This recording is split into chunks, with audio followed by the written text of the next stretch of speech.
Hello, do not forget your car, please, as far as electromagnetic frequency pollution goes.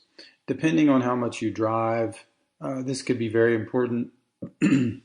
Some situations are not, depending, if you work from home, you barely use your car and it's kind of a casual vehicle that just weekends or a little, an hour a day or something like that. Well, then that can be exceptional. Being at your home is protected from electromagnetic waves and frequencies and ELFs and low frequency radiation of all sorts.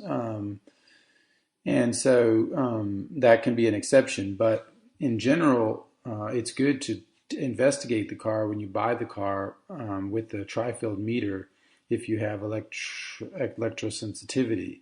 Um, or electrosensitive if you are electrosensitive. But I would say that in general, most people have a problem with the driver's seat, not just the driver's seat, but both seats, front seats.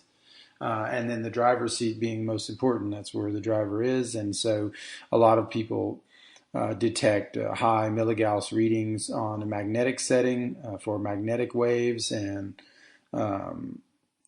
lower frequency than the RF waves, which is like the Wi-Fi and internet. And those things are also coming into the car and from the car through Bluetooth and little transmitters. And, there's natural magnetic waves coming from the car just through the rotation of the tires on down to the machinery and the fans and everything else.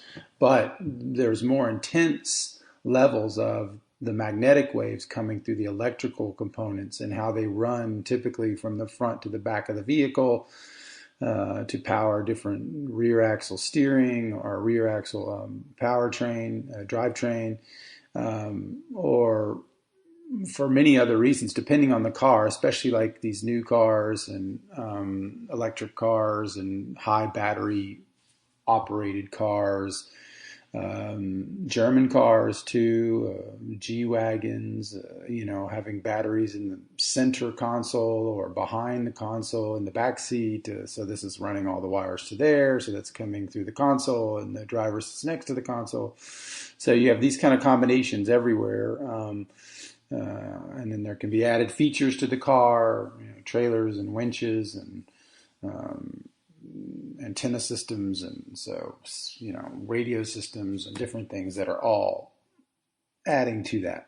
So the most common usage is typically people put some sort of protection between them and their feet at the feet level where they're driving because they detect a lot of stuff running underneath that area. High milligauss readings like 10 to 20 instead of the desired 2.5. Or in the home, I would say the desired 0 or desired less than 1 magnetic frequency recording on the tri-field meter, which is about $160 for one of those. I suggest that because just one trip, without even being a nerd, I mean, just one trip being in downtown Austin with the tri-field meter on while I was driving through the downtown or walking through, either way, and there was such a intensity of GSM towers and little modulars, where they had kind of stuck parts of these towers onto the city structure, even like the parking lots and the, multi-tiered parking levels. And I was like, wow, I've never seen these types of installations be that close to walking humans. And so with the EMF meter on driving through Austin, I found that in the downtown area, you could not get away at any point from a very high level of RF interference. And this is RF, which penetrates much faster and than the lower frequency waves, which also have an effect, but it all depends on time and exposure. And, AC or DC, are the waves collapsing and restarting on themselves, or is this just a constant direct current? And what are the differences there? And, how machines create a certain direct current, which can be less intense than some sort of controlled wave structure or electronics. And so there is some different gradients to how these things can affect the body, and how they can be more um, aggressive by the spiking and cutting and the way they come in and how they, I mean, it sounds silly sometimes, but sometimes just listening to your tri-field meter and how it sounds, it's like there's this little sound. It almost sounds stressful when it's detecting things, and then when it gets down to a certain level, it sounds more okay, Or I guess you could also read it as all those little spike transients can also be aggressive, and so that's something that is connected to the RFs, and well, it could be to any signal depending on how it's produced. But anyway, so the common workaround is to put gyron. I don't know if that's how you say that, but or equivalent mu metal or equivalent um, shielding for magnetic waves. Now, this is totally different than the RF shielding, which can even be transparent to some degree. And this is a much more intense shielding that doesn't work on the same principle of reflection like the RF shielding. The high frequency waves work on the principle of reflection, where it's reflecting it back. Um, and it's not just base reflection. There's actually some subtleties to it. Like, I've noticed that like a mesh material has more power and capacity to reflect it back than just a solid material. Um, that could be untrue depending on the intensity of the material, but this is just like a general observation, within the normal price ranges, because sometimes these more developed solid materials are going to be much more pricey if they're made with the pure nickel or the pure coppers or whatever silver, different types of combinations of silver. You're not going to get pure silver, right? But I mean, so so finding the right cost-effective reality, you don't want to, you can't spend 10 grand on fixing up a $10,000 car that's got these leaks, right? So there has to be some viable workaround, and so, but that was kind of that little aside there was on the principle of reflection and the more high frequency waves and how the differences in materials in the mesh can be actually more intense and less cost prohibitive. But when it comes to the magnetic waves, this you have to use these more costly, thicker, and layered ideas, and sometimes even multi-material like mu metal mixed with the gyron, and then put a layer of cardboard in between that layer, or even air or space, or this kind of separation. And so there's like this layering, and then there's this multiple different types of material you can use. You can use a material which wraps around the actual source, the cables, the where it's coming from, and it has a bendability. And then you can use plates which are not bendable. And so there's so many combinations, but I would say the easiest one for like a layman would be to buy gyron material, which is pretty expensive. It's about $50 for 1 foot by 2 feet. Uh, so it's very expensive. So if you spent like $500 there, and you could probably cover most of your car. I mean, as far as the interior, little paneling and things like that. And so some people just get hire a detail shop or carpeting shop for cars to just go in there and either rivet, or glue, or find a way. Glue's probably better, but rivets, I think, you can have water damage maybe on the bottom of the car and things like that. But so if there's a possibility to put that carpet in underneath the carpet that's already there, that would be the best solution, and help you wrap around the consoles and a lot of these, what do you call them, relays and things like that, which expose a lot of the electricity and the unshielded wires, and there's just tons of stuff going on there. But the most important would be around the seat and on the floorboard. And, I don't think it's smart to sit on the gyron per se, because the way that the magnetic fields concentrate in the structure of the thing that's blocking it, so there's a concentration there. But there could be some truth to it being better than not. in a given situation. However, one thing that is true is that the edges on which the material, like if the material is a square piece, I mean, they say round is better, circular is better, of course, just because of the nature of magnetics and how they work. And there's this kind of concentration edge kind of thing that happens where it's less attenuated, it's more attenuated whenever it's circular or spherical, circular kind of cutout or whatever. But in certain situations, this is just what's going to happen. And so some of these edges are going to have a concentration of the magnetism just on that area right there. And it'll be stronger than if there was no shield, just in that area where it's concentrating. So it's kind of a hard thing to do. I mean, some people would say you just got to sell the car and find a low EMF car, but it's not easy. It's really not easy.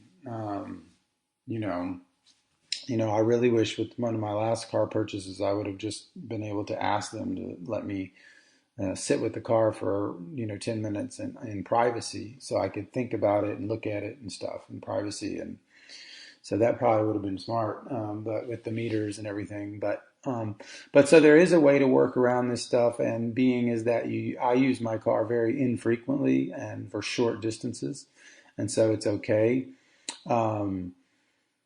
There's also so the gyron you could buy and put down. If you could get 2 layers of gyron, at least built around the whole, wherever you're detecting, but definitely around the seats. And, you want to get as close as you can to the source with magnetics. That's the way it works. So if there's a battery there, you want to cover that somehow on top of what you're covering elsewhere. And so you really need a little bit of material, some bendable and foldable and wrappable, and then some more thick. So it's like combining these approaches and getting it right, and getting those waves down to less than 2.5 when you're driving. That would be ideal. And typically, there's a notion in car creation and fabrication to be under 2.5, where the driver's head is, and there is some notion of that when the car is created, the engineering of the car. However, the add-ons and a lot of the things cannot be avoided. And so this kind of rule doesn't always apply, especially if anything aftermarket has been done to the car and things have been added. But in general, it's still kind of a blind spot for them. I mean, who knows? I mean, they may think that 20 milligauss is okay in their way of thinking, because it's not 100, right? And we're trying to get to 2.5. So they're not at that level of thinking. But there is consequences. I mean, the only positive side that I've had of having this high magnetic wave car seating driving position that I have now is I've kind of forced myself to do Kegels, which is where you tighten, I forget the muscle, it's like sphincter. I don't know what the name, périnée. I forget the muscle in English, the name. I learned it in French, but anyway. And so, that's where you're squeezing. Just look up Kegels. You're squeezing kind of like your it's not your butt cheeks, but it's like underneath. And so this kind of tightening is actually helping bring circulation down to that area while it's being challenged by the micro magnetic waves. And so it's forced me into a kind of a discipline of doing that while I'm driving the car, which I otherwise I would have been lazy on. And so the strange positive benefit of this has been, I mean, with the exception of the fact that I'm seeking to remedy and lower the waves as much as possible through the gyron and through these ideas that I'm speaking of. So those are also, I'm just now doing all of this. That's why I'm doing the podcast. I'm still waiting on the delivery of some of these items. But what I'm saying is, and I've seen a lot of testing online and watched videos and stuff. So it's not like I'm going to get these products and they're not going to work. Well, I know how they are working. It's just a question of each situation and application is different, and how you can get that to pull that off. But I will say that on the way to healing that car and making it lower, I won't achieve full victory, but it has forced me to be a little bit more mindful, and that's been a good positive benefit because I've been wanting to do the Kegels more often. They really help with like erections and sexual intensity. There's things that you can always increase in that world. Um, and so that was something I wanted to do to keep that. And it's not just for sex, of course, like health. I mean, the prostate cancer is one of the biggest cancers out there. And a lot of it has to do with nutrition deficiencies for men, especially as they get older, but especially vitamin K2, which is hard to find in high quantities, with the exception of foie gras and which is like a fattened duck liver, which you have to order imports typically, um, or emu oil, which I recommend in another podcast called Threefold Remedy. So these without finding an adequate source, and there's also in like high vitamin butter, which comes from the Alps and has been centrifuged into something called Green Pastures Vitamin X. Um, uh, what is it called? Alpine butter. So, you can find that supplement. It's out there. So there's a few places you can get this concentration. Ghee as well. You know, there's a kind of there's something about pushing the butter to a certain level of heat and processing, I guess you could say, which pushes this vitamin further. It's hard to explain, but if you know anything about how vitamin synthesis is, like, when they create vitamin D synthetically, they kind of irradiate it.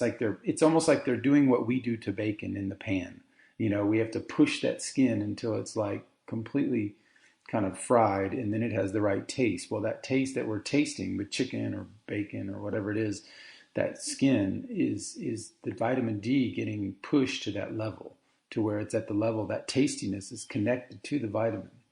And so there's a copying of this dextrogir process um, um, through synthetic means, and taking lanolin from sheep, which is kind of like a little fat, and then kind of radiating it and pushing it to a certain level, and then that increasing that vitamin. So they know about this stuff, and cooking is basically that art form too. It's about transformation and bringing things to the right level to where they're not only tasty but healthy. So why did I get into that?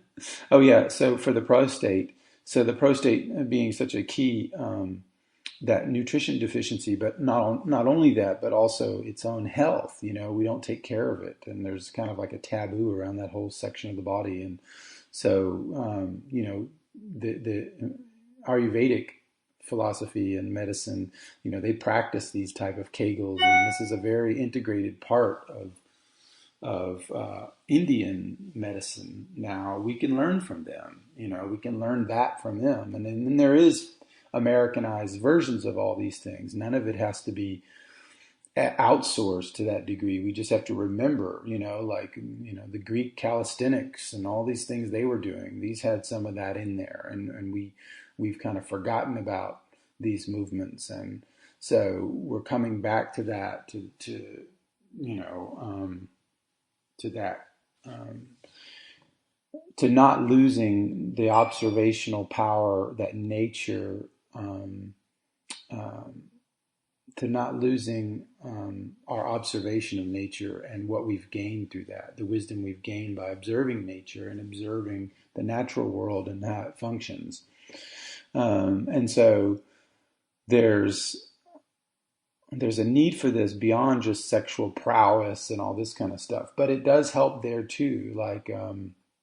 And it's probably connected to testosterone in some degree, because there's such a connection to lack of free form testosterone in some of these conditions. And so, even when it comes down to hair loss, you have like a testosterone which is not being able to be used up and get free, and so we have this kind of like sequestering, and so this focus on the prostate is important. So yeah, in the car, that's one of the things. Of course, your heart and your mind and your head and all that stuff needs to be safe too.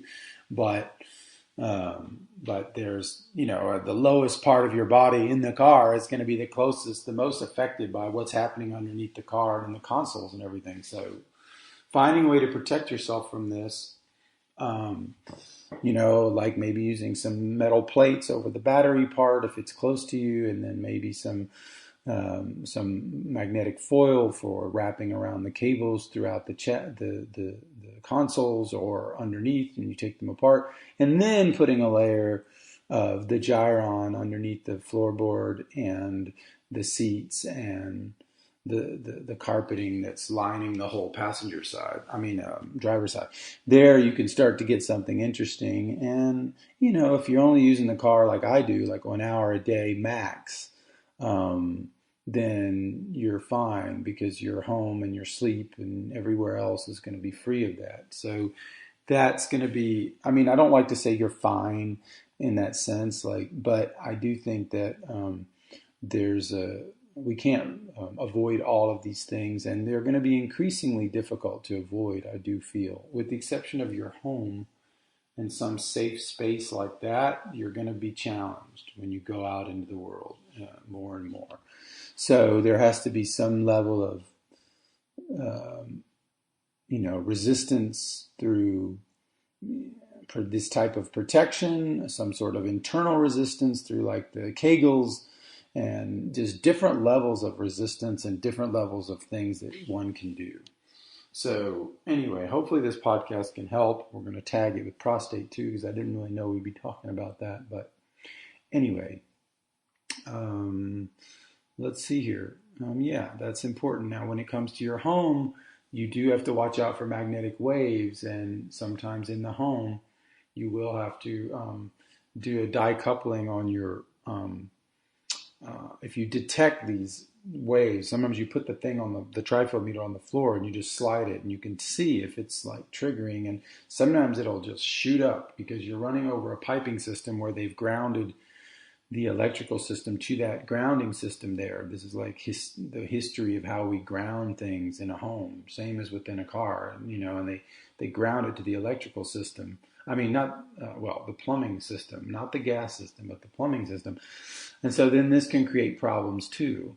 And so you're able to remove those problems by installing, especially in the place that we had in California, it was coming from the street. The street level was connecting, had a connection to the ground, the underground piping system, and then that was piled up with whatever wires were running on the side of that, and that was creating a wiring error. And so this error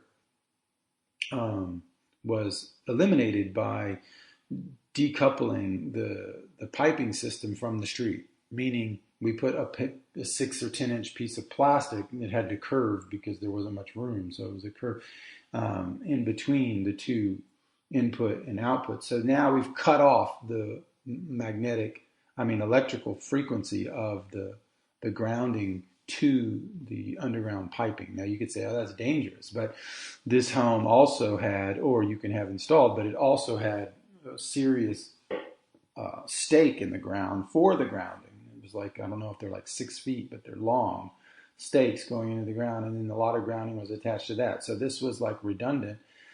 And once it was deconnected, all the magnetic waves stopped in the house. It was amazing. And then from everyone from the dog or anyone who's on the floor, just that whole area was kind of healed. So how to apply that same reality to a car, my Lord, I don't know. Deactivate some functions and some things and maybe disconnect some things from the battery terminal itself and know what you're doing there. Some of these cars are so advanced, it's like they just won't function right if you just disconnect things and without turning off those things in the computer system. And then even just like the battery placement and the wiring placement may be too essential to some of the core functions to be able to move or replace or change. So yeah, could you adapt all of it and move the battery to the back seat? Maybe, but you'd still have hot wires possibly, with all of that. Once you get that concentration of wires running through the console, it starts to get difficult. Um, so, yeah, hopefully those ideas can help for your car and your home and your prostate. And so, anyway, yeah. So come check us out at theheartoftradition.com. Get on the magnesium, the transdermal, because this is what's going to help also heal the circulation, help the prostate, help the electromagnetics. It does help on the inner level to keep those cells from being overrun. And it's a natural calcium channel blocker. It keeps the cell from rigidifying. It's cell death through calcium. And so you need this kind of flexibility in the body for all of these conditions I just mentioned, but in general. So you got to get the inner deficiencies are the most important. From there, you start working on the environment and how to stop the environment from hacking your body in the wrong direction. So anyway, come check us out at theheartoftradition.com.